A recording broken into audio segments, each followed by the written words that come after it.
morning, everybody. Welcome. I want to welcome everybody here today. We have Brenda Sullivan from the Gravestone Girls to give a presentation on Past the Cemetery Gate. And once again, thank you, everybody, for coming. And here you go, Brenda. I can do that. Good morning, everyone. Already, thank you. Make me feel so good. I'm going to do a little housekeeping before we get started. Can you all hear me okay? Excellent. Yeah, my father says that's not a problem. Can we see? Does that look okay? Excellent. A couple of things. If you could silence your phones, that would be fabulous. I've had people take calls in the middle of the program. It's a little distracting. And please hold your questions until the end. You will learn very quickly that I can talk about this all day. And if you get me off track with a great question in the middle of everything, you're all going to be late for dinner tonight. So I'm going to talk for about close to an hour and a half, about 75, 90 minutes. I have a tremendous amount of content for you. And certainly after the fact, when I'm done, if y'all have any questions, we'll take them in an open forum so everybody can participate. We're being filmed today because we're going to be on local cable TV. It's being recorded today, so my friend back there with the camera is going to make me famous. So when we have questions at the end, there'll be a microphone passed around so everybody can hear, and it will also be recorded as part of the program. So, shall we? Excellent. This is your genealogy group, yes? So I have a lot of experts in the room. So I hope I do a good job for you. Good question. Good question. Maybe on the side bank or something. That works? Works for you guys. Works for my Hollywood cameraman back there. Excellent. Okay, good. Yeah, that is better, isn't it? All right, very good. So since I'm standing in front of a room of genealogists, you need to know that my slide here, that front picture is a family lot in the cemetery in Worcester near my house. It's actually one of my favorites, so it's why I use it for this program. The program is called Past the Cemetery Gate. It's the graveyard as a research resource by Gravestone Girls. Go figure. That's us right there. There is indeed an S on the end of that. There is more than one Gravestone Girl. Our mission is to keep our dead alive by preserving cemetery and history. Shameless self-promotion up here and in the little postcards I handed out to you guys. GravestoneGirls.com is the website. This is a photo of some of the three original Gravestone Girls in our natural habitat. That's me. I'm Brenda. My unconventional conventionalist down there is Maggie, and that cool drink of water up there, that's Melissa. She's our webmistress. She keeps us looking good on the internet, and both ladies help with the behind the scenes of keeping Gravestone Girls running. Maggie and I are from central Massachusetts. Melissa is from western Massachusetts, and separately and together we have been traversing graveyards for pretty much most of our lives. Gravestone Girls do a couple of different things. I give public presentations like this. I want you to know about these spaces. I want you to know what's in them, why they look like they do. I lead cemetery tours, so walking tours out in the field. I teach responsible gravestone rubbing and gravestone cleaning classes. I'm not going to touch on that today because those are separate conversations. Part of the reason I teach these two things because if they are done properly, they are completely inert and often beneficial to the gravestones in the cemeteries. The rubbing being made as a way of documenting a stone at a particular point in time, and then certainly cleaning the stones keeps them looking good on the landscape. That being said, there is a right way and a wrong way to do it. It's not rocket science, but you should have some knowledge about doing either of those before you go out there and take on the job yourself. And like I said, we're not really going to talk about them today, and another part of the reason why I teach them the proper techniques is because there is just so much misinformation out there. I'm kind of the myth buster of the cemetery. That being said, I was raised doing gravestone rubbings in my family cemetery in central Massachusetts. There's a lovely example over there. Years go by, I've got all these pieces of paper. I've got an art history education and a background in small object restoration. And I decide that for all these pieces of paper, for all these gravestone rubbings, I want something more tangible. I want something three-dimensional. I have my friends in the graveyard that I want to take home with me, not just in a rubbing, but in a three-dimensional method. So that's the last thing on this list that Gravestone Girls do. We create replicas. And this is but a few examples of a collection of probably about 200 images. I take a direct impression from the face of the original stone. That allows me to get the art home, and I can replicate it from there. So the castings that I make, they hang on the wall. We make magnets, pin boards and frames and clocks and coasters and fun and useful decorative objects. They're elements of the larger stones that still live out on the cemetery landscape. They're all from the New England area, and they're predominantly from the colonial period. So if you're online, Facebook and Instagram, find us at Gravestone Girls. I expect my numbers to be up tomorrow if you are not already following us. All right, so that's enough shameless self-promotion about how fabulous the Gravestone Girls are. We are here to learn about the cemetery as a research resource. So, graveyard versus cemetery. There is actually a difference. It has a lot to do with the time period as well as the social period, the society and culture of a particular decade or even larger 100, 150 year or so period. Y'all live in New England, right? That looks familiar, right? It's very hard to go somewhere in New England and not find these colonial graveyards. So this is a very common, very standard looking colonial graveyard. At the time, they're not cemeteries. They are graveyards. They are burying grounds, burying point, old burial yard, often the town pound where your lost cattle are going and where you're grazing the cattle and sheep.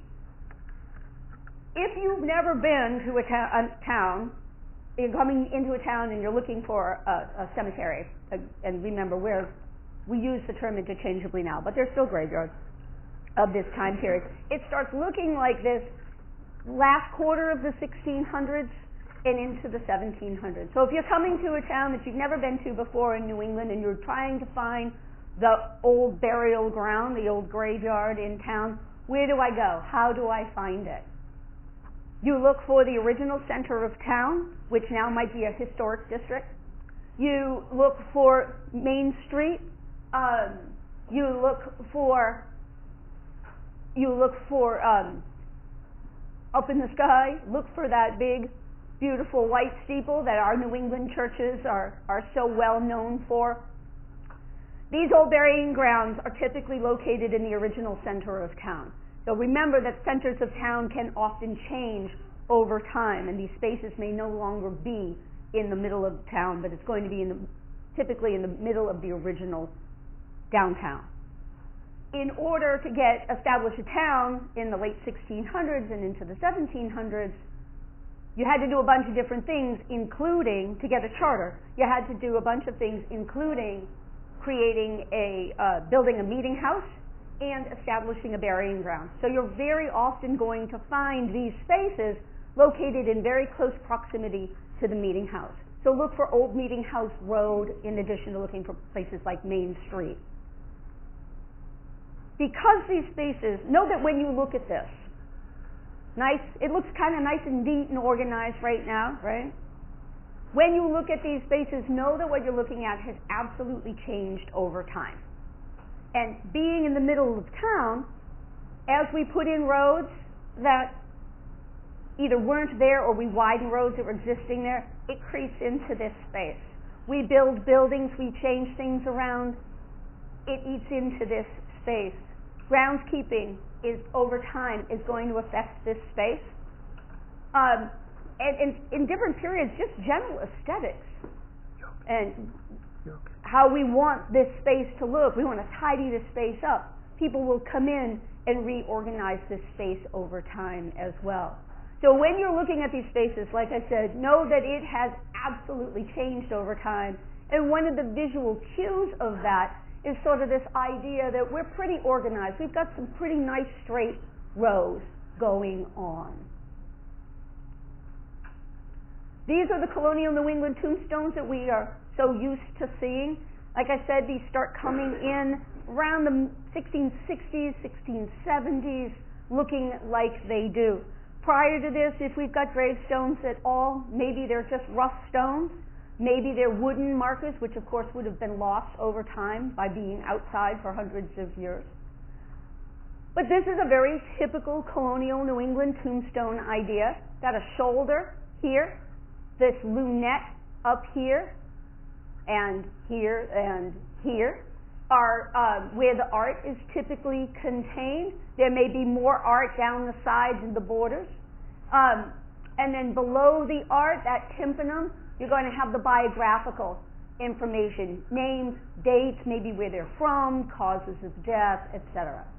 So we've got three basic materials that tombstones of the late 1600s and into the 1700s are created from, and it has a lot to do with where you are at the time. So if you take Massachusetts and you split it in half from a little west of Worcester and you go out to the sea, a lot of our tombstones, the majority of our tombstones are going to be made out of slate. You go from a little west of Worcester and you go west to the end of Massachusetts and down into Connecticut. Now you're in the Connecticut River Valley, and your locally available material will be brown and red sandstones that are coming right from the Connecticut River Valley. And also, as you get out west and then over into Vermont, local material is going to be marble. They're using material that is locally available. They're not traveling very far to get it. Because remember, you've got roads in whatever condition they may be in for the time, and you're going out with your cart and with your horses, and somebody's got to go get this material out of the ground, go back, put it in the wagon, go back through those bumpy old roads to get it back to wherever it's going to be worked to be turned into a gravestone before it goes out on the landscape. So we're not going to travel far because of conditions, but also because we don't have to. We're going to use locally available material. There's plenty of slate pits around. As you get into Western Mass, there's plenty of places to quarry both the sandstone and the marble. So that was your colonial period. That's the first period. Second period is the rural or garden cemetery movement of the 19th century. So in 1831, with the founding of Mount Auburn Cemetery in Cambridge, y'all been there? Good job. Anybody who hasn't will go right after this program. I'm free. 1831, with the founding of Mount Auburn Cemetery in Cambridge, is the first time in this country a place where we bury our dead is called a cemetery.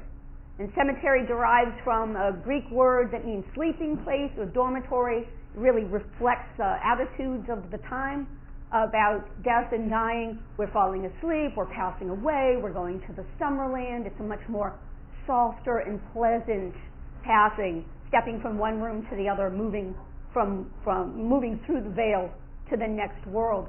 This space is taking its cues, this garden cemetery is taking its cues from places like the Père Lachaise Cemetery in Paris, and also in the case of Mount Auburn being that first rural garden cemetery, they are also taking their cues from the English garden movement, because Mount Auburn was established as not just a place to bury the dead, but it was established by the Massachusetts Horticultural Society, so it was meant to also be a test arboretum. Everything looks different in this landscape compared to the colonials, because we are moving from being an agrarian culture to being an industrialized nation. We're leaving the farms, we're moving into the cities. We're working in the factories. The mechanizations of those factories are making life a lot easier. We're not spending all our time just trying to survive the way the colonists did 100, 150 years prior. So everything is different. Instead of that flat tract of land with all those dark stones we've got green grass, rolling hills, pathways to walk, beautiful flowering trees. The monuments are all different shapes and sizes. They're different materials as well.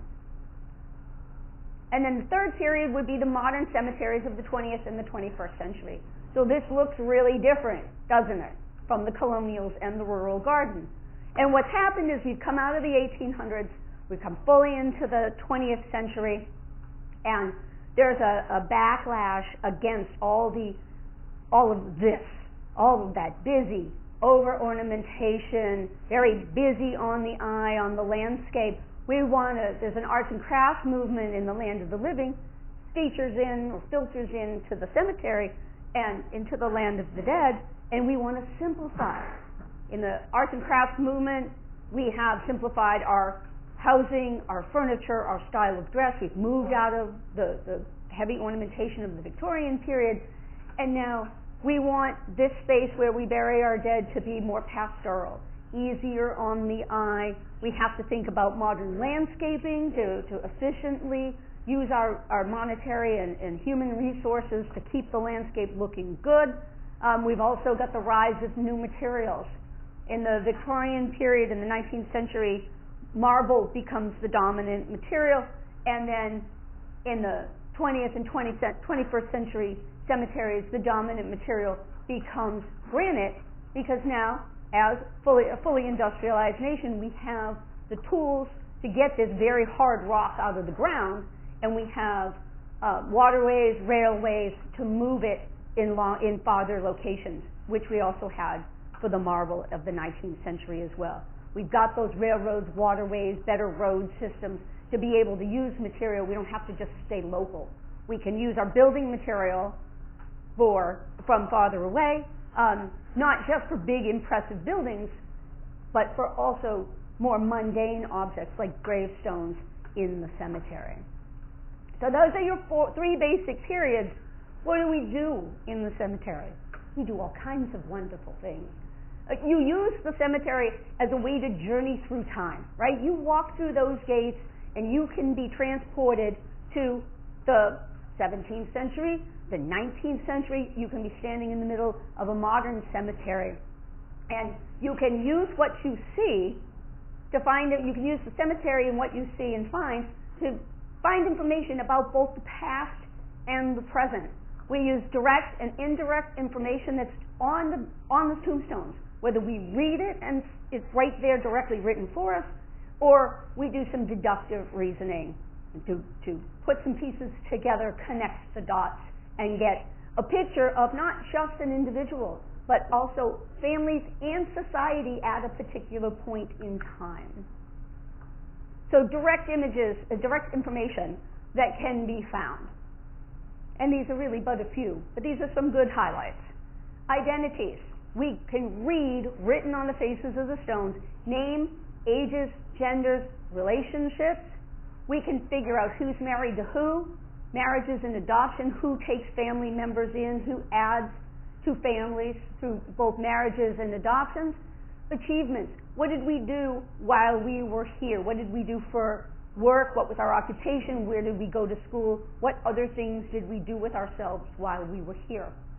Direct information on tombstones will also reveal a history, perhaps, of military service, our hobbies and interests. What did we do with our free time while we were here?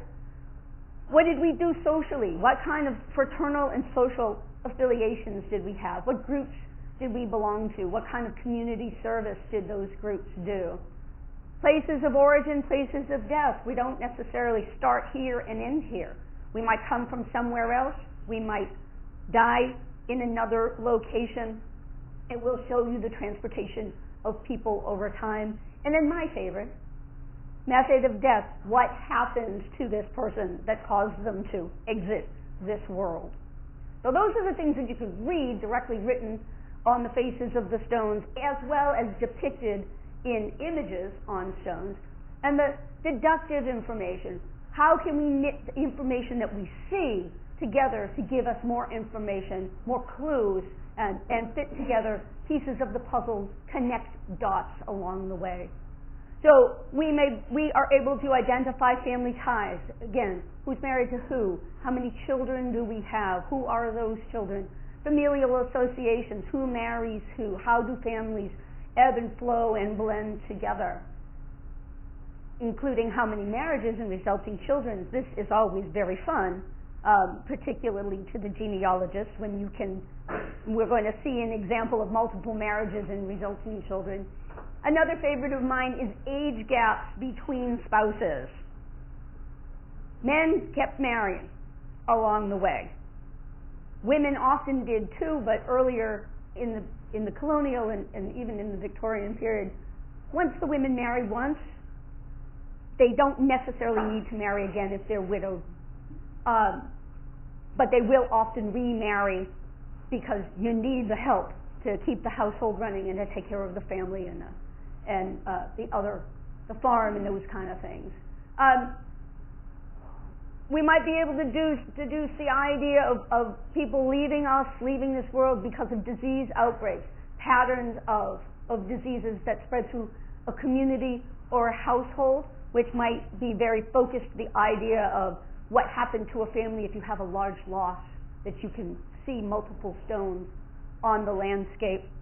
And I'm going to get into examples of all of these. This is sort of your 30,000-foot view.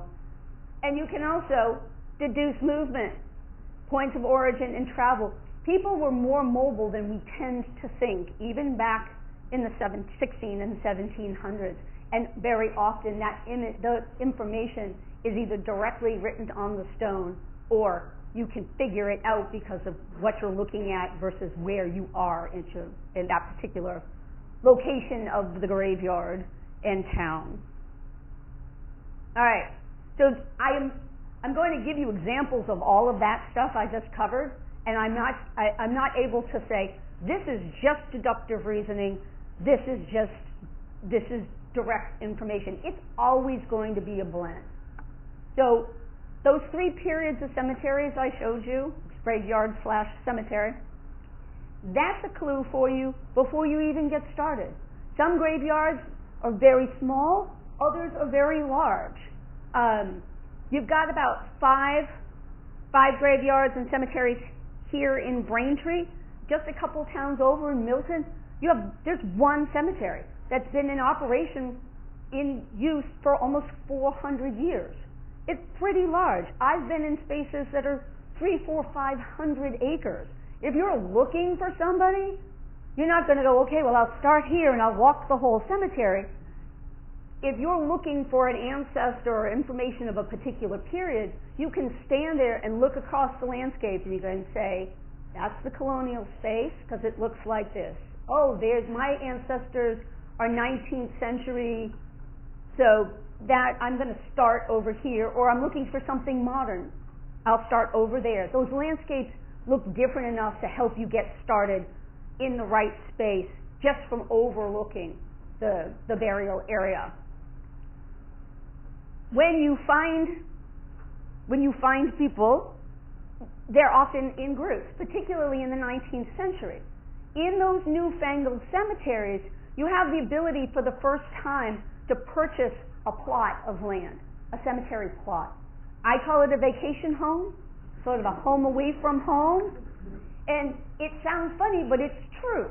So everybody lived together, and then one by one, they pass away, they go to the summerland, they die, and they go to the family plot. And that family is reconstituted, if you will, in that burial space. And they're often easy to spot because family plots may have curbing around them, something that delineates sort of a foundation. And they may share things like common-looking stones, common imagery. It's pretty easy to figure out, looking at this, that I've got a family here. I've got a whole bunch of individuals. And I can read those stones and figure out who's who by what's written on it, the wife of, the daughter of, the husband of, the third wife of. And I can start to figure out from that direct information as well as deductive information, how do these people fit together? Heraldry. So heraldry is the symbolic use of arms, coats of arms, to denote achievements of empires, states, towns, dynasties, families, individuals, and institutions. So it's very helpful when you have a gravestone that has a family coat of arms on it. The coat of arms, which is what this is, the overarching idea is heraldry, and then within it is the coat of arms and also the family crest. So the crest is at the top of the stone. The entire thing is the coat of arms. So it is a distinctive heraldic shield of a person, family, corporation, or country. It was originally used in the Middle Ages on the battlefield, on the flags, to determine what families are on the battlefield, and then just carries on and becomes a part of a genealogy idea, or a particular identifier for a particular lineage of family. If you run across this in the graveyard, and you've never seen one before, you'd say, "What's that?" "Oh, well, look, they helped you. Coat of arms." Just in case you had any questions about what you were looking at. Visual identifications on stones. We put pictures of ourselves on tombstones. And it's not just a newfangled thing with the invention of photography in 1839 and moving easily into the 20th century. Early on, we can have sculptures like this. This is a bas-relief. It's a cast bronze. That's what that dude looked like. I'm absolutely sure of it.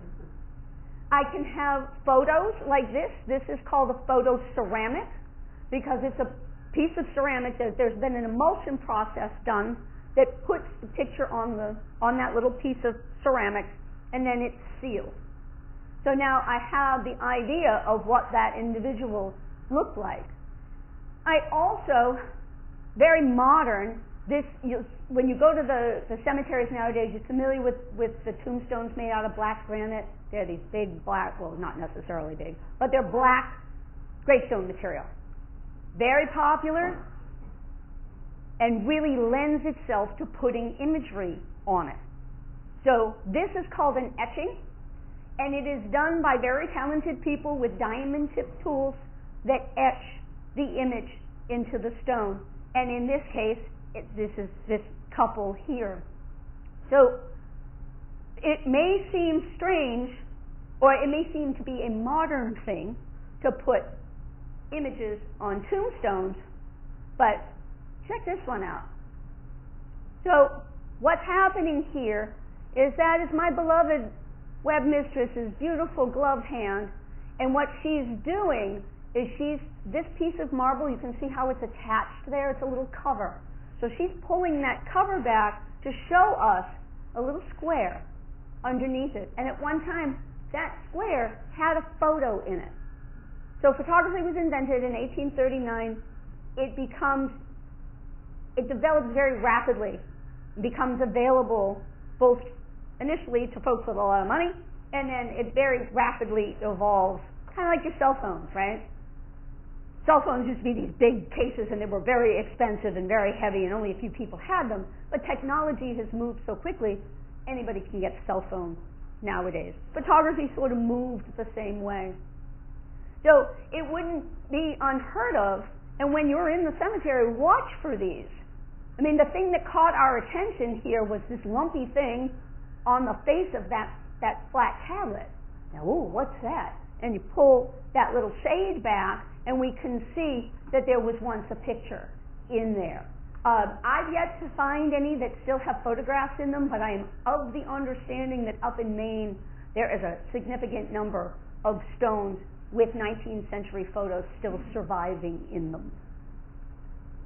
And when you find all of these images of individuals, just by looking at them, you can get a feel for the time. You can also do some research to very closely pinpoint a timeline down to a span of a couple of years, 1841, 1843, or you're very specific like that. And it's done by things like hairstyles. Look at those mutton chops. It's easy to do a little bit of research and find out when men were wearing those giant things on the sides of their faces. Clothing, hats, even things like eyebrows, jewelry, will give you a starting point to then be able to narrow dates. Because just because there's a picture on the tombstone doesn't mean it's what that person looked like when they died. I'm going to live to be about 320 years old. And you better believe that if I have a tombstone and I put a picture on it, I'm going to be 18 forever. So keep that in mind. I don't know if you guys know a woman, her name is Maureen Taylor. She is called the photo detective. So her whole job, her whole career is built on identifying dates, periods of photographs, identifying the time based on all of those things that I just mentioned. Many, many traits, hairstyles, hats, clothing, how many buttons, did they have buttons? All of that will help you narrow a timeline for when that image may have been created, or not really. The time period that picture represents. Marriages, births, adoptions. How are families put together? Who are these people and how are they connected? So there's an example of black granite. I took this picture a really, really long time ago, somewhere in the wilds of Pennsylvania, I believe, because it was the first time that I had seen black tombstones on the landscape with this kind of imagery. And you can tell that because, see that light right there? That's the flash of my camera, and there I am reflected in the stones. It can be a little difficult to photograph because they're highly polished on the front. So instead of standing in front of it and taking its picture, step off to the side and you get a better image, or at least you get yourself out of the image. So I don't know these people. I probably took this picture maybe in the 80s or early 90s, I think. I don't know them. I don't know if we pronounce Valesky or Valesky. I can get a lot of information though. They were spiritual. They had a dog. They had 3 lazy cats, as if cats come in any other variety. I can see when they're married. I can do some math. How old was Alfred when he died? How many years of age difference between Alfred and Roberta? How long had they been married? Do some math. How long had they been married when Alfred died? And I also, at the time I took this, I could deduce that perhaps Roberta was still here as her death date had not been filled in. The idea of the family plot that we talked about. I've got a husband here. I've got a first wife here. I've got a second wife over here. A third wife right there. And I know some of that. I know the first wife, she's over here and it says wife of. Okay, so how do I figure out the pecking order? Who's wife number 1, number 2, and number 3? Well, I can do some math. How old was he? How old was she? What year did she die? Was this one 3 years old when this one was alive? Okay, so she's the first one. But also, sometimes these stones will say second wife, third wife. There's a great one out there for a woman. I really should include it in this. Had 5 husbands. Good job. Husband, first wife, second wife, third wife. So now I know she's the first. It says she's the second. I can assume she's the third because they all say wife of. And I can start doing some math. How old was she when she died? As he gets older, do the wives get younger? How does this all work? How are all of these people connected? And I think one of the funny things about husband's stone right here, as we zoom in on it, it says there is rest in heaven. it totally means something else than the way I applied it. Because you rest from your labors of this world, you go off to the next world, you head to heaven. All those ladies are going to be there, both here in this landscape and over there on the other side. Directly on the face of the stone, this reads Susanna E., only child of Mr. William and Mrs. Susanna Williston. Only child, right there. Well, she was at the time, right? Died 1829. There's her stone, says she's the only one. Now look around. Are Mr. and Mrs. Williston buried nearby? Is there anybody else that might be a child that came after her that maybe we didn't expect, we didn't know, we had more children, we adopted somebody? Are there events that happen after this stone is created for this only child that she's really not the only child? Or maybe she is. Are Mr. and Mrs. Williston not buried nearby? She's the only child. Maybe they move on. Maybe they buried someplace else. Maybe they moved someplace after, as an event somewhere after that child died. Not necessarily the result of the death of the child, but life happens and people do move around. So look around. Check the other stones. This stone says Mrs. Judith Nurse, daughter of Mr. John Nurse, and an adopted daughter of Mr. Solomon Barnes and Judith, his wife, who died August, see the little superscript T there?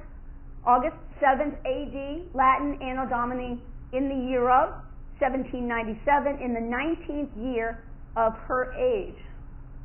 Okay, Miss Judith is probably named after her mother. She is the daughter of Mr. John Nurse, but he seems to no longer be in the picture. Look around. Is he buried nearby?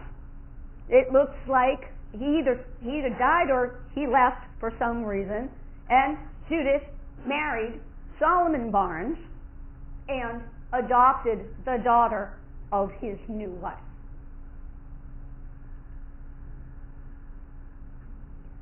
Over here on the left, Miss Sally, daughter of Mr. Samuel and Mrs. Nancy Butler. Sorry, ladies. We're always connected to the men, particularly in these early time periods. We're always somebody's wife, somebody's second wife, somebody's daughter, somebody's adopted child, adopted daughter. Women are I don't need to tell a room full of genealogists this. Women are always, particularly in these early periods, are always connected, almost always connected to a man and a family. And this says Miss Sally. Well, Miss Sally died, so that AET right there is another Latin abbreviation for aetatis, which means around the age of or at the age of in 20. Miss Sally. We can safely assume Miss Sally never married before she died. So she's now not connected to a husband, she's still connected as a Miss, now the Mrs., to her mother and father. In the center we have Mrs. Catherine Bacon, relict of Major Ebenezer Bacon and formerly widow of Captain Jabez Gay. She's a busy lady, right? Married well. So Mrs. Catherine, relict of, so relict means, it's a word that means widow. When you read tombstones, if there's a word you don't recognize or it's used differently, remember, meanings of words change over time, language changes over time. There will be words that we don't use anymore. So relic would be possibly a foreign term in the modern day. So if you can take the T off of that, and the root of that is relic. So it's something that's left behind. So relic is another word for widow. And so she is the relict of Major Ebenezer Bacon, and before she married Major Bacon, she was the widow of Captain Jabez Gay. So she was previously married to the captain, then she married the major. So you've got a lot of information in just a few words. This is Mrs. Elizabeth Cole, relict, so again, widow, of Thomas, T-H-O, superscript F, Cole of Boston. Died January 13th, 1813 A.D., Anno Domini, 1813, year of, Aetatis, Aestatis, about the age of 102. So, two things. I get a lot of people say, wow, this one lived to be 90, this one lived to be 87. I didn't think they lived that long back then. That must be very unusual. We also think they were shorter too, right? Two things that really aren't very true. And I don't have any real scientific data, but I've been in hundreds of cemeteries. I've seen thousands, tens of thousands of tombstones, and just from what I see in the colonial period, it seems like if you made it through middle age, which was about 30s, in your 30s, maybe 40s, a lot of people just kept going. You've got large families, they're all working together to keep the households going, and they just keep cruising right along. So as genealogists, I believe you're all trained to not exactly accept everything you see. Take it and question it. Break it down. So, okay, Mrs. Elizabeth Cole is the widow of Thomas Cole of Boston. Well, that's great. This stone is in central Massachusetts, probably 50 miles away from Boston. What's she doing there? How did she get there? You can look, this gives you information, all of what I've been talking about gives you information to start looking other places. So look at census records. Is she in somebody's household? When the husband died of Boston, did he die in Boston? Did they remove from Boston? And it's just prestigious to have been from Boston when you're in the wilderness, not really the wilderness by this time, but when you're in the suburbs of central Massachusetts. Is he with her? Did he die is he in Boston? Is he here? This is in Marlborough. Look around. Is he physically there? Nope. She's all by herself here. So how do I find her? How did she get here? When he died, did she move and come live with a family member? It is not impossible that this woman lived to be 102. You have to think it's plausible. It's one thing to consider. Also, if she lived to be 102 and died in 1813, she was born in 1711.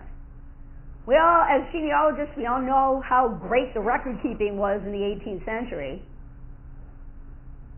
Many times, many people didn't know exactly when their birth date was. You don't always, particularly that far back, you don't always get a birth certificate when you're born. It doesn't necessarily always get recorded.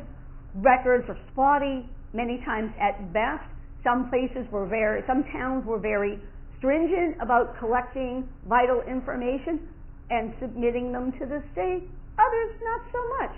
It really doesn't even become a thing to collect and reinforce the collection of submission at the town level to the state level until about 1750. That's where all your printed vital records start. So you have to take that into consideration as well. And also, as genealogists, you know this too, family lore is huge. So this is definitely a 19th century tombstone. It's got square shoulders instead of round. It's got an urn, possibly a willow was over part. Looks like I got something down here. So it's a 19th century motif. I feel it's a little early for 1813, but not impossible. That urn and willow becomes the dominant motif in the 19th century.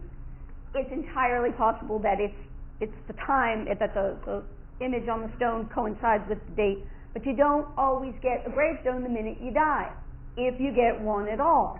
So many times gravestones are backdated, and particularly family lore can come into play here.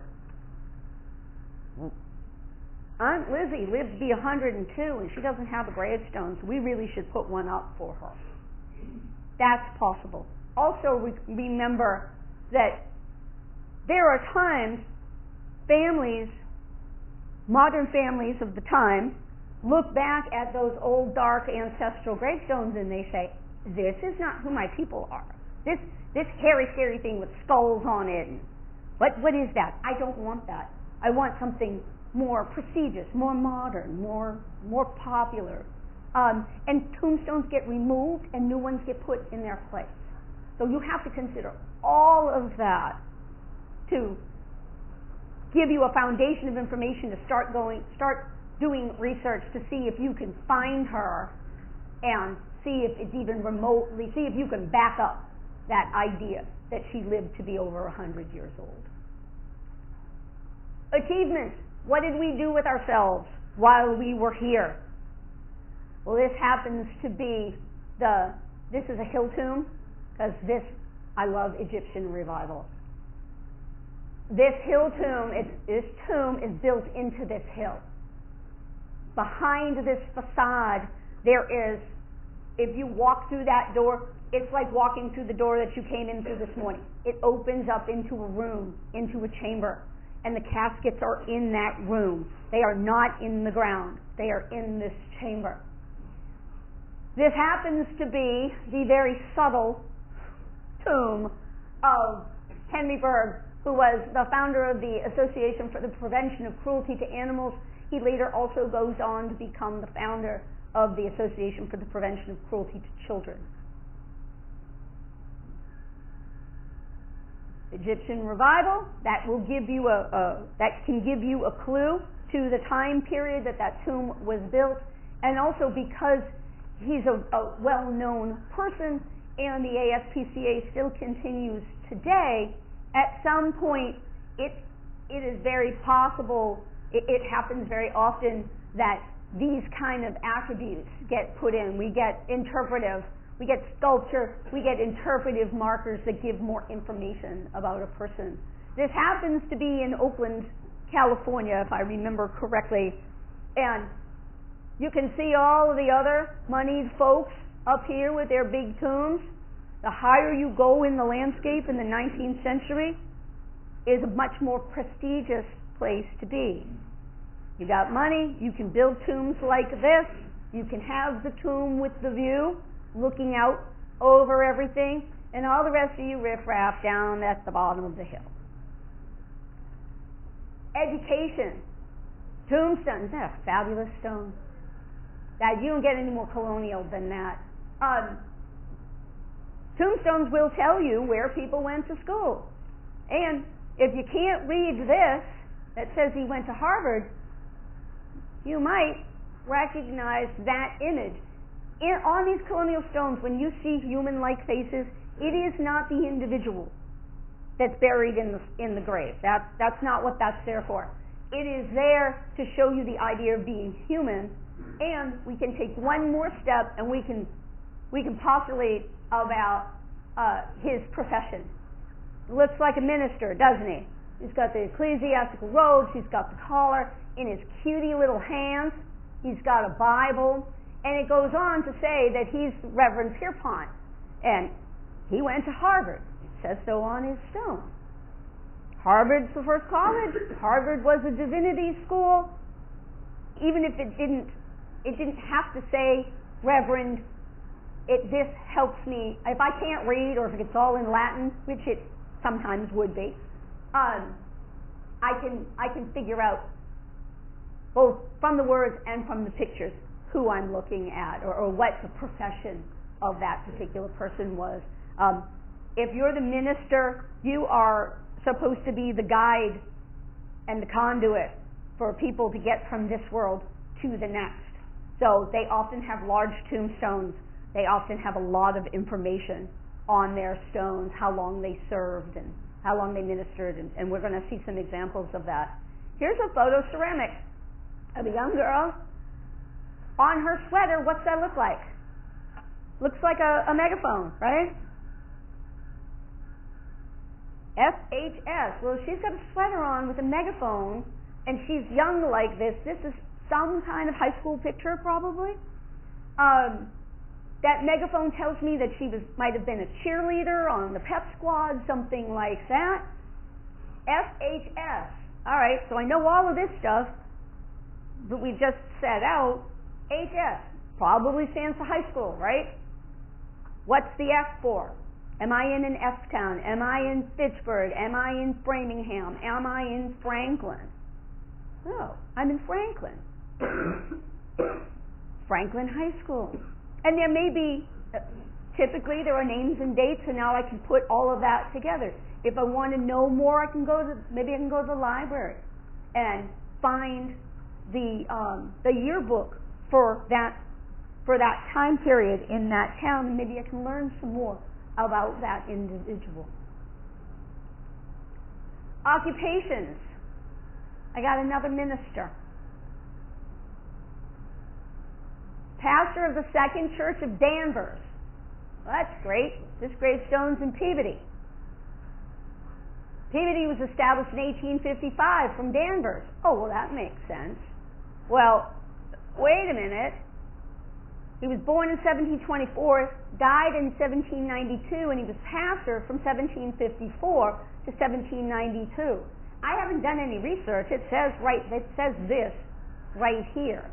Okay, so Peabody's not established until after he's dead. All right, I'm going to take one step backward. When is Peabody established? Peabody is established from Danvers in 1855, and Danvers is established in 1752 from Salem. So I now can put him in the town of Danvers, and even earlier in 1724, I can put him in Salem based on this progression. Know that when you're standing in a town, keep that in mind. Towns would break off over time and form new towns. So you will have this. I've got somebody from here, but I'm standing in another town that didn't exist until later. So remember that you have to piece some of that stuff together. And this is a good example of that idea that although this looks very human, and we would love to be able to just take that next step and say, that's what that guy looked like, carvers carved in particular styles. Some of them did same styles over and over, so their imagery actually becomes very easy to identify because of their particular style.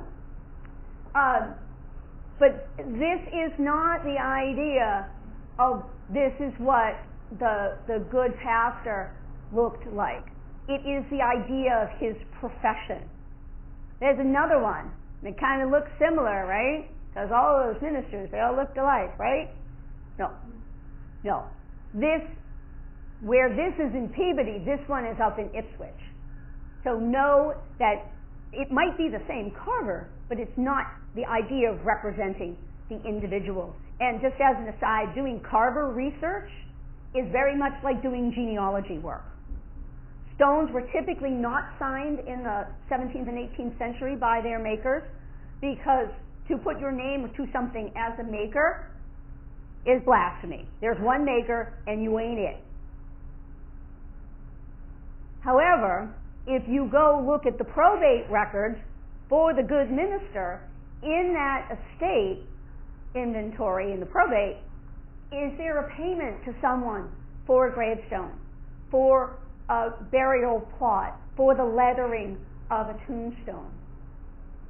If there is, now I have the maker of one stone. And the next time I see one that looks similar, I do the same thing. I go back into the probate record and see if I can find concrete evidence of payment to someone for a tombstone.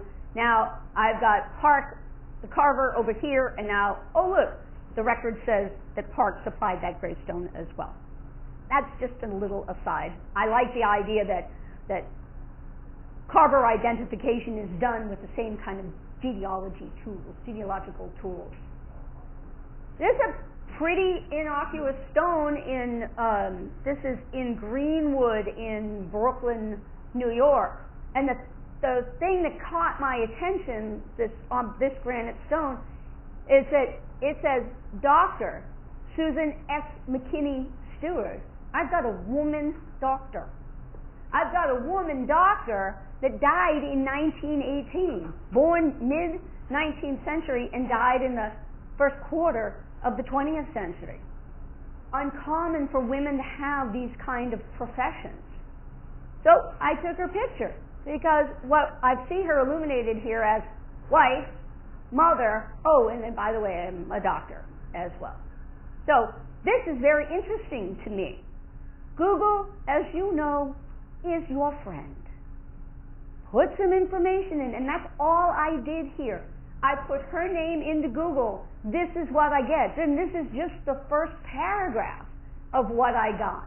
She was the first African American. So not only is she a woman physician during this time, but she's also an African American. She is the first African American woman physician in New York State, the third in the United States. She's the third doctor, female African American doctor in the United States. She was graduated valedictorian in her class of 1870. Not anybody just gets to be valedictorian. You got to be pretty good at school. Valedictorian in her class of 1870 from the New York Medical College for Women, and practiced medicine in Brooklyn and Manhattan from 1870 to 1895. What's that, 30 words maybe? There's a tremendous amount of information here that you can then go find more information. You can, certainly African American writings, particularly of New York, certainly would have probably, let's not say certainly because nothing's absolute, probably she had been written about in other publications because of her achievement. You can look for information on the New York Medical College for Women. You know exactly when she graduated in 1870. You can do the math to know that she was 24 years old when she graduated. You have information that she practiced medicine in Brooklyn and Manhattan, and you have that 25-year period that she practiced. You've got plenty of information to go into all sorts of archives and historic records for these different places and timelines to find more information about her. It's also, again, Google. It's also where I got that fantastic photograph of her. Don't forget to look down. I have told you to look at the landscape. Look at the imagery. Read the words. Look at the pictures. Look around. Who's here? Who's where? Are they connected? Don't forget to look down. I just got finished telling you that people don't sign gravestones. People of the 17th and early-ish 18th century typically didn't sign gravestones. I know of a number of them, but it's a small handful. However, once we get into the 19th century, that idea of putting your name to something as a maker is no longer against religion. It's no longer blasphemy. It's good business sense is basically what it is. So it's entirely possible to find a maker's mark on the tombstones. So when you find them, they are typically going to be on the bottom, often on the back side as well. But you can see how smooth the stone is here, and then it's rough down here. So this line delineates where that marker would originally have been set in the ground. All the rough stuff would originally have been underground, and the information about the maker would have just been at the grass line.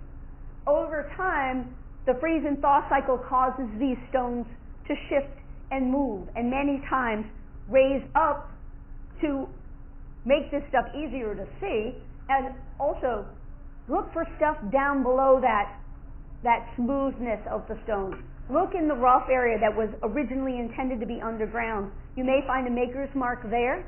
You may find a price, particularly on the colonial stuff. You may find a price, and the stones, again, particularly in the colonial period, but certainly in the 19th century as well, the apprentices were often allowed to use this rough stone at the bottom to practice, because you got to practice. You can't practice carving on anything else except stone. So they would have been given the opportunity to practice on something that would originally be intended to be placed underground. So this is at the grass level here, and what it says is engraved, and there's an apostrophe to show that we've left the E out, engraved by Israel Reed of Worcester. So this is another thing that might look foreign to us, because it looks, for our modern eyes, this looks like an F, doesn't it? Does pronouncing that Israel make any sense? Try it. If it doesn't, what am I really looking at? What this is an old style English F. The idea that the F drops down below the line, and often you can just, nope, that one actually doesn't have it, it's a scuff in the stone. They'll often have a little crossbar across right at the middle, which makes it look even more like an F, but it is actually Old English style for the letter F. It's also fancy, right? It shows, hey, I know how to carve. I've got it again over here in Worcester. And what's happened here is the S and the T are connected right at the top. That's called a ligature, where you run one letter into another. It's fancy, it looks nice. It's also just that much more expedient for an experienced carver to just keep going, and without having to lift the chisel, put it down, and start another letter. We're just going to keep going. So these are things that are foreign to the modern eyes, and they might stump you for a minute on the landscape, and once you know what they are, this becomes very easy to read and understand, and also put you in a time period. I can also go into the records of Worcester if I want to find more information about Israel Reed, whether it's, again, census records, tax records, business records, business listings. He would have been, it says he's in Worcester, so he would have been in the business directories of a particular time, which you can help delineate what that time is by what the death date is for that particular stone. You can start to locate him in the historic records, both as an individual and as a business. Military service, very common, both then and now. Francis Washburn, Brevet Brigadier General, Colonel, 4th Regiment Mass Cavalry, died 22nd April 1865 of wounds received at High Bridge, Virginia, 6th April 1865, aged 26 years. Again, very few words, a tremendous amount of information to get started. Brevet Brigadier General. To be breveted in the military is to be promoted in title without actually having to have climbed the ladder. So he went from colonel to brigadier general by being breveted. This typically happens posthumously, and it is typically only done by the President of the United States. I know that he was breveted. I know he was a colonel. I know the regiment. I know the state. I know that he was the regiment of the Massachusetts Cavalry, mounted. I know when he died. I got a date and a year. I know how he died. Wounds received at High Bridge, Virginia. But he died April 22nd.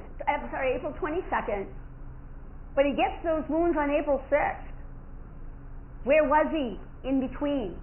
Can I find records on that? What can I find out about the battle at High Bridge, Virginia on April 6th in 1865 of the Civil War? Are there military hospitals nearby? Where was he being treated for those wounds? He held out just a little bit longer. Oh no, he made it. He made it to the end of the Civil War. So again, tremendous amount of information to start to lead you down a whole bunch of pathways to find more information about Mr. Washburn and his military service. Here we go. Hobbies and interests. What did we do with ourselves while we were here? What did we do with our free time? Oh, there's a bench. It's a modern stone. There's a bench right there. It's put there to invite you to come and sit. It's got an image of a young man with a guitar. So come sit in the sunshine, maybe listen to your music, listen to the music of the birds. Enjoy. Come visit, sit, enjoy. Young man, 2014, I've got a quote here. Let your soul shine. Well, hi, Mr. Google. Music line, let your soul shine. Returns very quickly that it's the line from an Allman Brothers song. So I now know what kind of music he listened to. And the Allman Brothers were a heavy guitar band, very guitar oriented. If they were clearly they must have been a favorite because we've used a reference to them on the tombstone. His family used this reference. Probably influenced him. I can take that deductive step to get an idea that probably bands like the Allman Brothers and other contemporary 70s bands influenced a young man born in 1988,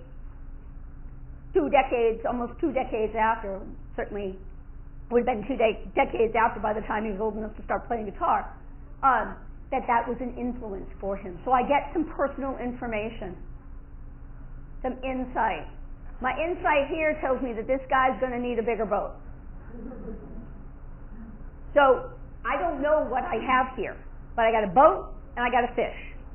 So I have a very specific fish. So maybe this guy is a hobbyist. Maybe he's a deep sea fisherman by hobby or perhaps by trade. I see on 20th and 21st century stones, on modern stones, I know who the sports fans are. I see a lot of Red Sox and Patriots and football. So Red Sox and Patriots baseball and football. To a lesser degree, I see the basketball fans and the hockey fans. But we have declared that we are Red Sox fans. Can I deduce that maybe the whole family was big fans? Maybe. You get to make up stories too when you see this stuff. So if your flowers at your funeral are a royal straight flush, you were a good poker player. Fraternal and social affiliations. What did we do? What organizations did we get involved with in our community? What do those organizations do for the community? They are a way to better the community. They're social while doing good work, and these are certainly but a few. I've got the Daughters of the Confederacy over here, the Knights of Columbus there, the Benevolent, and I always forget the P, Order of the Elks, Benevolent, and good. You don't know either. That makes me feel better that I forgot. I always forget that. But anyway, that's the Order of the Elks. Over here I've got the Daughters of the American Revolution, the Ladies Auxiliary for the Freemasons, the Order of the Eastern Star, P of H, the Patrons of Husbandry, which was an agricultural group, the Grange for agriculture for farmers, social group and philanthropic, and certainly here we all know these guys, the Freemasons. I've got my square and compass on the Bible here, and then if you can see all those fabulous symbols there, they are additional symbols often seen in Freemasonry. I love personally the Order of the Eastern Star. I'm actually wearing my grandmother's ring today.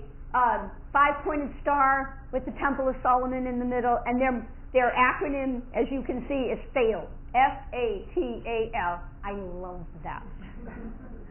And what it stands for is fairest amongst thousands, altogether lovely. I can remember that. I can't remember what the P in the benevolent blah blah blah of the Order of the Elks is. Movement and travel. I've got a gravestone here for a family. I've got a husband, I've got the children, and I've got the wife. And it says the wife is buried in Arlington. Well, that's good. This stone is in Lexington. Arlington's not too far away, but they've made note on here that she is not buried there. Here I've got a stone for Richard Holmes II. See the 2 right there? And it goes on to say that he was drowned in the Pacific Ocean near the port of Lima. That would be Peru. His date of his death is 1828. So it gives you the idea. We often forget that people traveled. They moved along. I have a stone here for someone that isn't here. And certainly, if you are drowned in the Pacific Ocean off the coast of Lima, Peru, in the early 19th century, there's no body here. So when I have tombstones or monuments that have names and references to the idea that they're not there, your vocabulary word for today is cenotaph. So the idea that I put a memorial up, a way to remember someone, but I don't have a physical interment in that space. It actually goes on to say that the surviving brothers adapted these lines in testimony of respect for those manly virtues of the brother that was lost at sea. So not only do I know he was lost at sea, I know that this monument, this gravestone, was put up by additional members of the family. My favorite, methods of death, accidents, disease, all kinds of things happen to folks. They still do nowadays, we just don't necessarily talk about it as much. Over here, I've got a man, so among other things, Mr. Thomas Lynch, it says late from Ireland. So now I know he's from Ireland. Killed by the fall of a tree. Yeah, that's a matter of fact, isn't it? Particularly on early stones, this is 1820, and certainly farther back, late 1600s and into the 1700s, throughout the 1700s, the idea of putting a mode of death is pretty common. I see it a lot.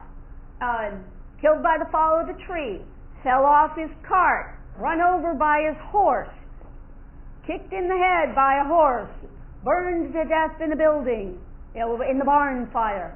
Those kind of things are put here to remind the living about the fragility of life. And the idea, this guy got up in the morning and said, well, I'm going to go clear my land, I'm going to take a tree down, and he had no idea that that was going to be the last thing he did.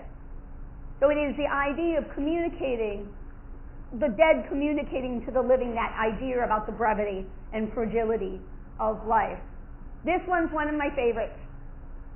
And it says that Mr. Thomas Dale, in memory of Mr. Thomas Dale Jr., who casually fell from Springfield Bridge December 26th and died 27, 1814, in the 30th year of his age. You read that with modern eyes and you're like, he casually fell from the bridge. This is a great example of words meaning something different in a different period. For the 19th century, casually was used to indicate accident. It's a nice euphemism. Whether it was meant to be, we would look at it as a euphemism today, but it may very well have been a standard meaning, not trying to cover up the idea that it was something else happening there. So, okay, now I know what casually means. I know what happened to him. He fell off the Springfield Bridge. Why? Do I have a suicide? I don't know. Again, the stories that you tell yourself, but do some deduction here. What's this date? December 26th. What happened the day before? What's going to happen in a couple of days? New Year's. Big party time, right? So, not only do words often mean something different at different time periods, holidays mean something different as well. Christmas is not, in this period, Christmas is just starting to be a thing. We start doing Christmas around as a holiday to be celebrated around the end of the 1700s. So now, maybe Christmas as a holiday has really only been in effect, this is 1814, maybe a decade or two. Christmas, as we know it, is for the kiddies, right? It's a family holiday, it's about the children and presents and Santa and turkey and celebrating. Christmas starts off as a big old party for the adults. Caroling begins as the idea of partying outdoors, going from door to door, singing, and hoping that somebody's going to give you a nice cup of ale or other spirit, either to reward you for your fabulous singing or to make you go away. I don't know. But it's an adult holiday, pretty rowdy, full of mischief. Maybe he had a couple too many ales, and maybe that's how he casually, i.e., accidentally, fell from the Springfield Bridge. But he doesn't die right away. The bridges go over water. He somehow managed to get fished out of the water, and he dies the next day on the 27th. There's no way this didn't make the newspaper of the time. Probably multiple times. The first, when he gets found. The next, when he dies on the 27th, and then entirely possible a third time to talk about the burial and the services, and to gossip and recount the idea of this accident happening. And remember, newspapers would come out often more than once a day. So we need content, and we're going to put all of those gossipy,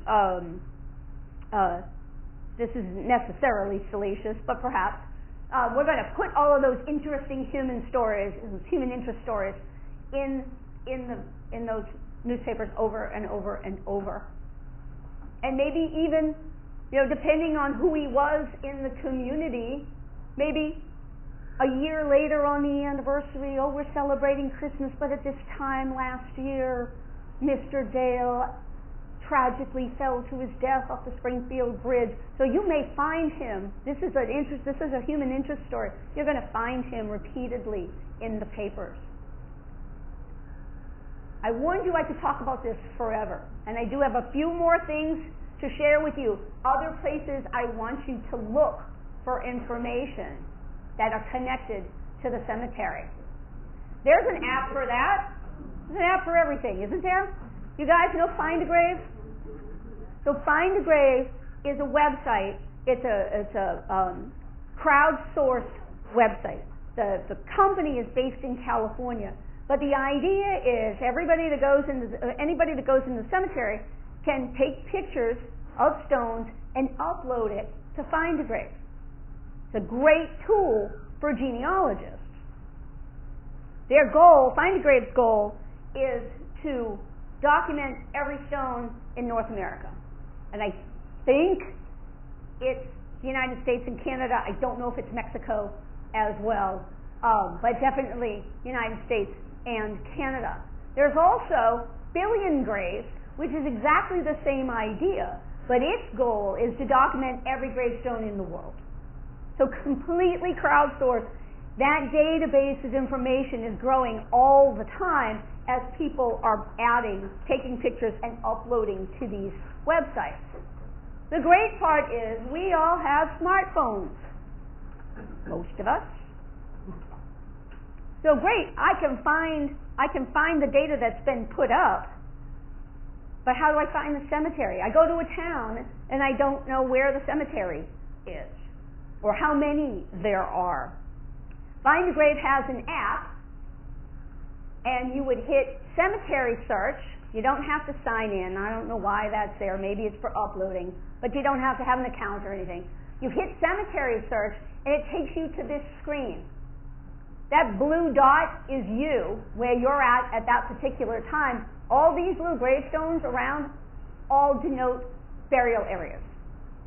You can then expand that screen, get to pick a gravestone, and it's going to show you information about the name of the cemetery, and you're like, and how many records are there, have been put up there in Find a Grave. And you go, ooh, Framingham Center Graveyard, excellent, 1,112 records, awesome. I can then click through on that, click that little gravestone, because I know that's the one I'm looking for, that's the burial area I'm looking for, and can click through on that gravestone, and it's going to take me to that page with those records. It also has a little arrow, like a little true north arrow at the bottom that you hit, and it's going to connect you to the GPS, and now you've got directions to get to that space. You don't need to know. You can go out completely blind, turn up in a town and go, what am I going to find today? It's going to tell you what's out there, and it's going to help you get there. Cemeteries are either public or private. So they are either, if they're public, they're owned by a municipality, a town, a village, a city, a state, or they're private, and they can be owned by anybody. And they also change hands. A private cemetery can be owned by a family. It can be owned by a cemetery board that oversees the operations. It can be owned by a church. It can be owned by a historical society. It can be owned by a friends group. It can be owned by anybody. And also know that they can, like I said, they can change hands. I know of any number of cemeteries that were once private and abandoned. The owners walk away. They're not the greatest money-making opportunities. So a lot of times, sometimes, the owners walk away. It falls into disrepair. I can think of one in Philadelphia named Mount Moriah, 300 acres of cemetery that has Philadelphia's founding fathers. Betsy Ross is in there, all kinds of people, big and small. That was abandoned for 20, 30 years, completely overgrown. It was a disaster. Concerned citizens said, this will not do, and they formed a friends group to clean it up, restore it, breathe life back into it. Sometimes friends groups will do that. Sometimes these spaces, these private spaces that have been either intentionally abandoned or whoever's overseeing them, the family line dies out, moves away, or otherwise, they will consciously or unconsciously put it in the hands perhaps of the local municipality, and it moves from being private to being public. In those public and private places, there are cemetery offices often on site, particularly in the 19th century and the modern cemeteries as well. I mean, look at those fabulous gates. One is the laboratory facilities and one is the office, and they have records. You can go in and say, I'm looking for so and so, and some of them are computerized and some of them aren't, and they bring out these fabulous old dusty leather-bound books to go through.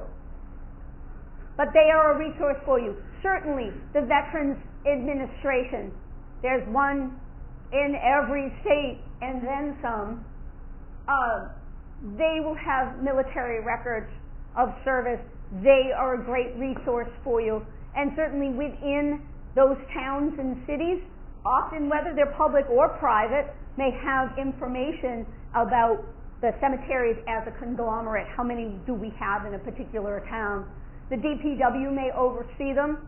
The Historic Commission may oversee them or have information, as will the cemetery commissions, and certainly information at town and city halls. You need to look in all of those places because maybe there's no cemetery commission in the town. Okay, well, You had a DPW? Okay, let's go ask the DPW what they know about the cemeteries and who keeps the records if I'm looking for something.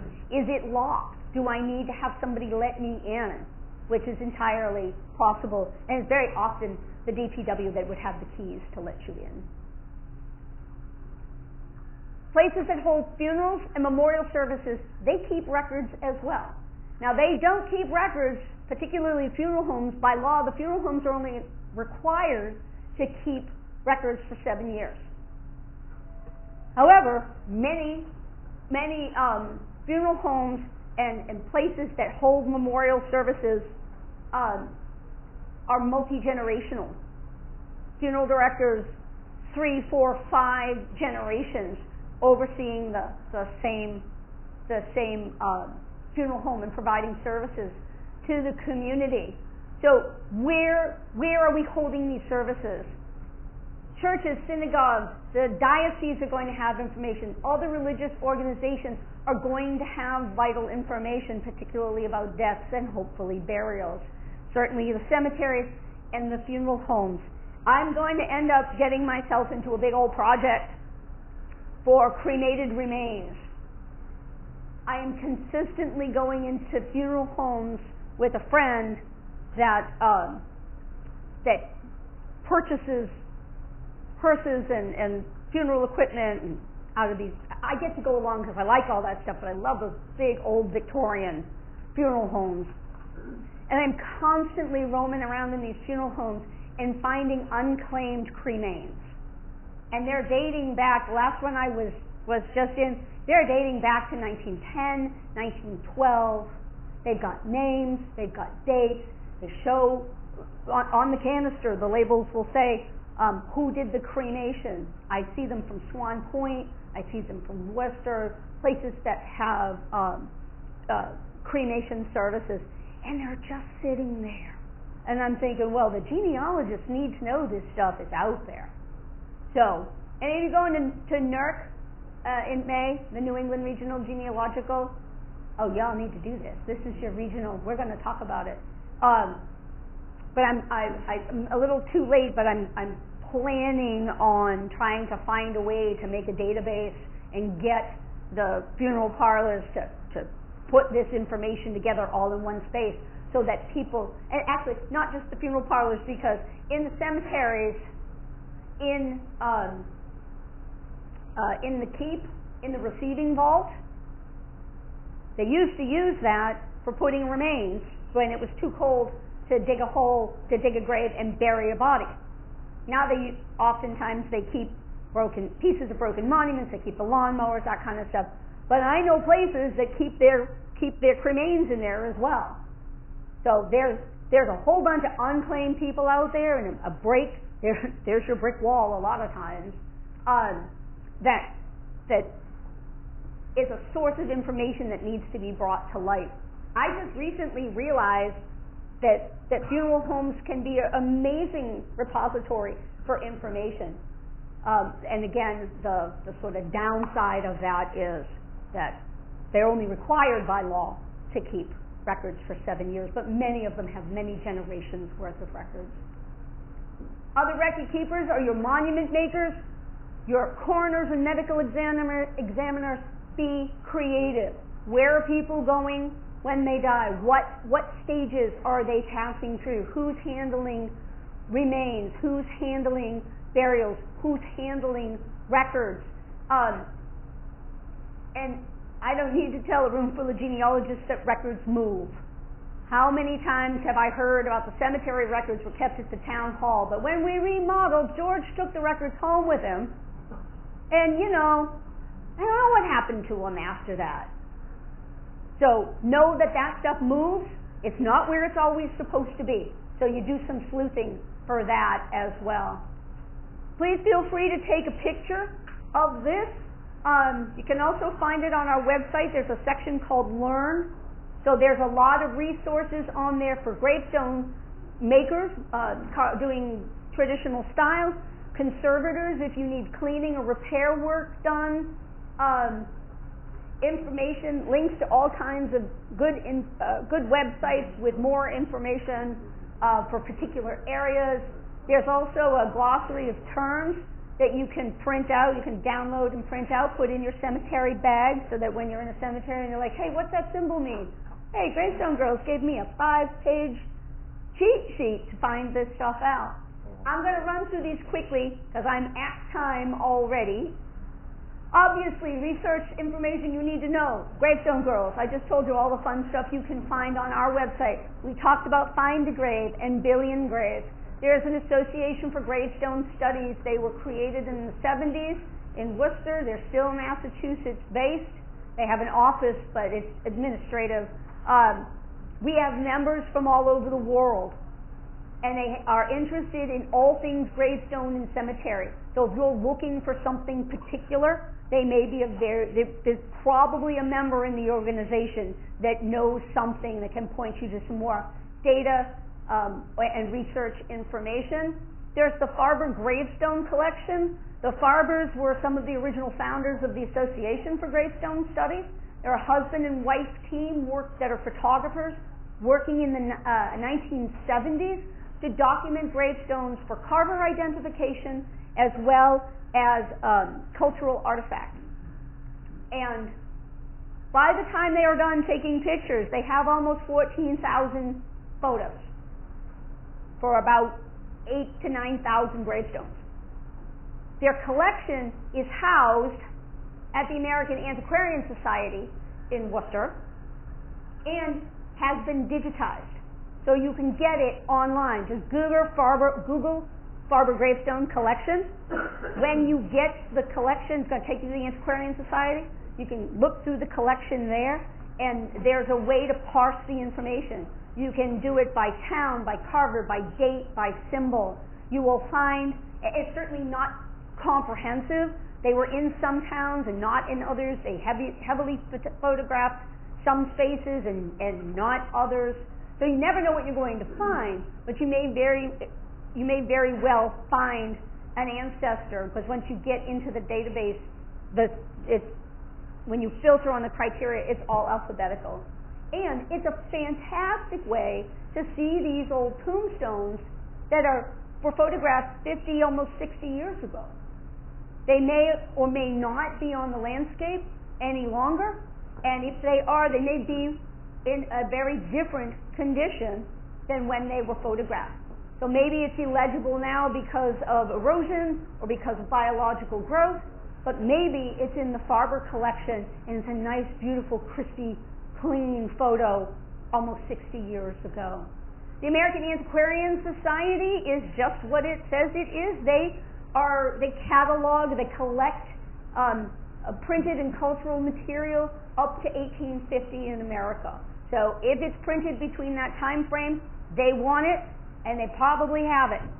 And they collect all the time. They are a great research facility. They are all kinds of paper and photographic records. They might be advertisements, they might be magazines, they might be newspapers, they might be photographs, they might be broadsides. They are all kinds of printed material. There's the New England Historic Genealogical Society. I think you guys know them, in Boston. They are a spectacular resource for members and also for non-members. There's a lot of their collection that you can reach without having to be a member. They are full of professional genealogists that will help you navigate the collection to find information that you're looking for. So there's NERC, New England Regional Genealogical Consortium. They are the New England biannual genealogy conference. It's taking place this year for the first time in person since before the pandemic. In May, I think it's May 3, 4, 5, in Springfield. So it moves between Manchester, New Hampshire, and Springfield, Massachusetts. It's every other year. It's 3 and sometimes it's up to 4 days of tours, lectures. There's a vendor room for supplies and other artifacts, including Gravestone Girls. It's a fantastic learning experience. And then by state and location, there are specific cemetery associations. So there's the New Hampshire Old Graveyard Association, lovingly called NAHOGA. There's the Rhode Island Historical Cemetery Commission. There's a website for just Cape Cod gravestones, broken down by Upper, Mid, and Lower Cape, down to the town and then down to the cemetery. I'll keep going. I'll add that later. Vermont Old Cemetery Association, lovingly called VOCA. Maine is MOCA, and then there's the Connecticut Gravestone Network. So they're very focused on those states, or in the case of something like Cape Cod, that areas, gravestones, and cemeteries. They have databases that are searchable. They have transcriptions. They have information about laws. They are just great resources for particular locations. Don't miss them. Whew, I warned you, right? Didn't I warn you I could do this all day? My job today has been to show you that cemeteries are fun places. They are educational spaces. They are living history museums. They are living art museums.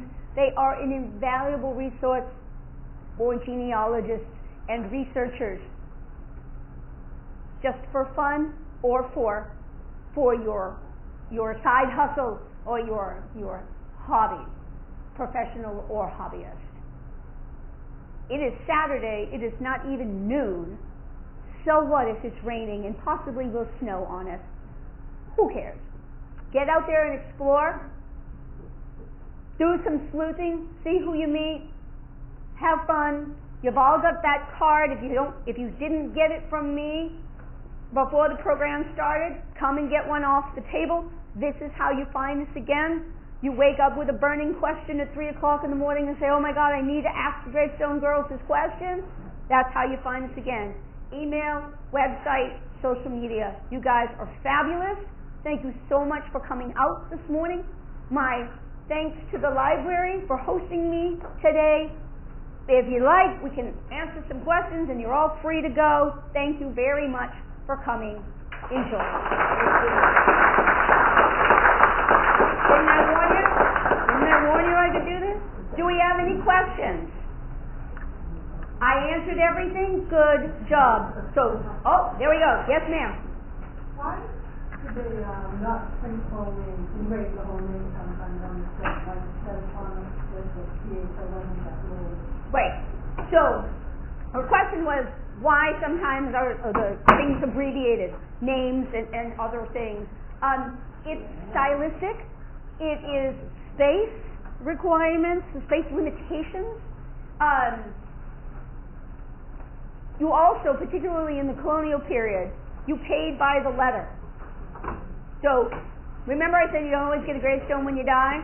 Well, when you go to get a gravestone, and it's true today in when you go to a modern monument company, they're not just sitting around waiting for you to walk in and go, hey, I'd like to buy a gravestone. They've already, in many cases, they've already started them. And this is true in the colonial period. So they would have a stone fleshed out, got an image on the top, all ready to be engraved, and you paid, from what we can find from research, you paid somewhere around 3 to 5 cents a letter. So it may also be financial, not just stylistic, not just space limitations, but also financial. Anybody else? How do you feel about cremation? So many people are being cremated in the ocean. Yep. How do I feel about cremation? What do I think about cremation? I think cremation is okay. I think everybody needs to have options. Cremation is constantly gaining in popularity every year. I think it has something to do with, it's certainly personal choice. It also has something to do, I'm sure, with the cost of spaces in a cemetery. It's not particularly green, nor is in the ground burial, but it's an available option. Those are the two things that we know, right? Burial and cremation, and there's so much, this is, with our whole focus on climate change and being environmentally friendly, there's a lot of new things that have, new methods of human disposal that's cropped up. So every state has a certain number of crematoria. They will have records. They are regulated by the state, and you have to have, when the funeral director brings the body to the crematorium, there's a paper trail from the funeral parlor, from pickup, wherever that body is picked up, to the funeral parlor, to the crematorium. The crematorium, when they're done, they've got paperwork that they then give to the funeral director, give to the family, and also if those ashes are interred, there's supposed to be burial permits that come from the crematorium and the funeral director that go to the cemetery in order to be able to record and legally bury those cremains. That being said, I just got finished saying how many boxes of ashes I see left behind, and I think part of that is also if someone dies and you have a funeral, you have a casketed funeral. They don't just embalm your loved one and put him in a casket and give you the casket and say, here you go.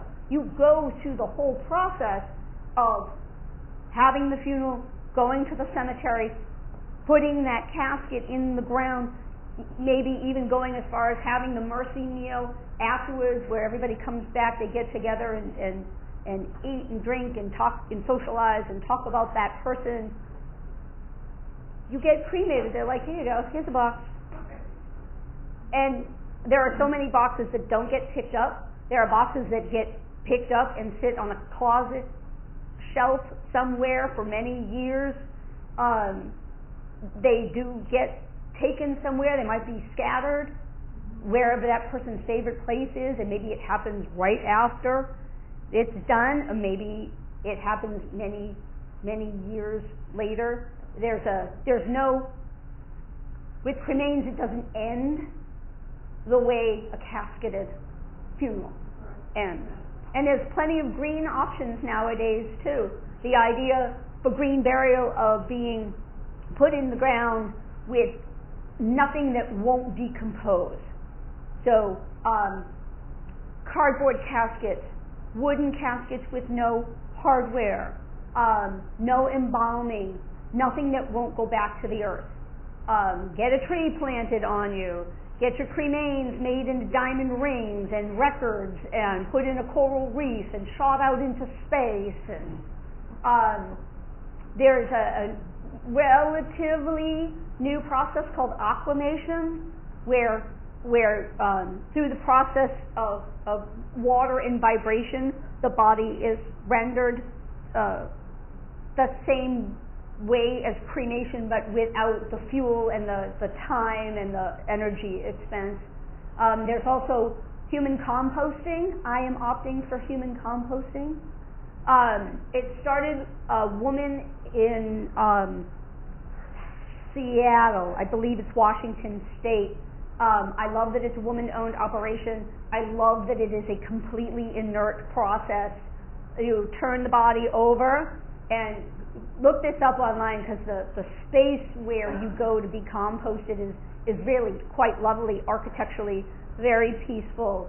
And you basically sort of go into a pod, and it's sealed, and just the natural bacteria in your body with the temperature and air control is going to render that body in about 30 days. And you can have your compost given back to your family. You can choose to leave the compost with the organization, and they will see that it's used somewhere. That woman started it in Seattle, developed and patented the process, and the organization is working to make it available across the country. I think, don't hold me to this, but I believe New York State just became the 6th state to legalize human composting. That's what I'm going for. The Gravestone Girl isn't going to have a gravesite or a gravestone. I'm the last of my line. Who's going to come visit? Who's going to take care of that stuff? And it doesn't, as funny as this sounds, it really doesn't mean anything to me. I would like to just go out graceful. Go make me a rose bush. That would be my favorite thing. Can I answer any other questions? See, I warned you all day long. You're all like, I'm hungry, shut up, we want to go away. All right, good job. Have any questions after the fact? You always know how to reach me. Enjoy your day, get out there and explore. Thank you.